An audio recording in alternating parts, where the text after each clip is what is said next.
Have you ever felt like someone's watching you, even when you're alone? Imagine moving into your dream apartment only to realize you're not the only one living there. This is the story of Kelly, a young woman from Chicago who discovered that her new home came with an unseen tenant.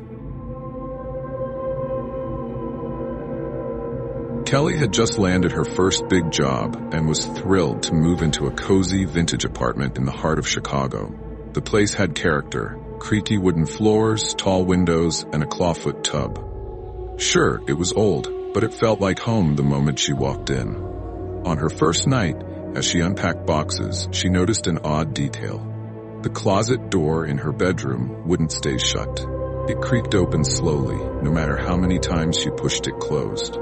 Old building quirks, she told herself, laughing it off. But when she woke up at 3 a.m. to find the closet door wide open, she started to feel uneasy.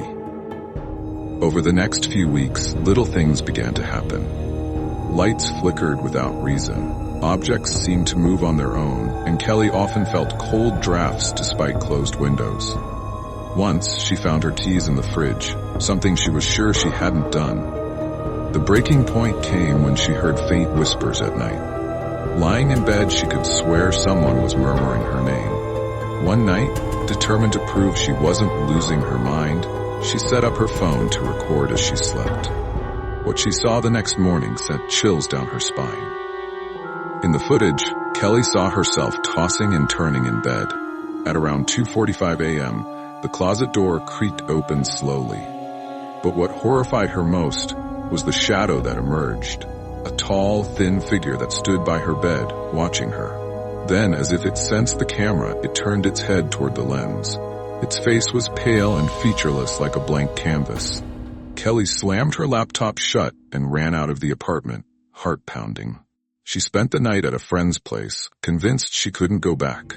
The next day, Kelly confronted her landlord, demanding to know the history of the apartment.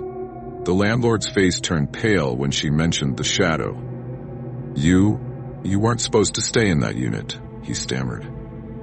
He explained that years ago, a man named Daniel had lived there. He was a recluse who rarely left the apartment and was found dead in the closet after weeks of no one hearing from him. Tenants after him complained of strange happenings, but no one lasted more than a month. "Why didn't you tell me?" Kelly demanded. "Because no one would rent it if they knew," he admitted. Terrified, but unwilling to give up her dream apartment, Kelly sought help from a spiritual medium. The medium confirmed the presence of Daniel's spirit, but said he wasn't harmful, just lonely. "He's attached to the closet. That's where he spent his final moments. If you want peace, you have to let him go." Kelly decided to hold a cleansing ritual. As she burned sage and recited prayers, the closet door slammed shut one final time. The temperature in the room dropped, and she felt a presence leave. Kelly stayed in the apartment, and the disturbances stopped. But every now and then, when she's lying in bed, she swears she can feel someone watching her. Is Daniel truly gone, or is he just waiting for the right moment to return? So, next time you move into a new place, pay close attention to its quirks, because sometimes an old building isn't just full of charm, it's full of secrets.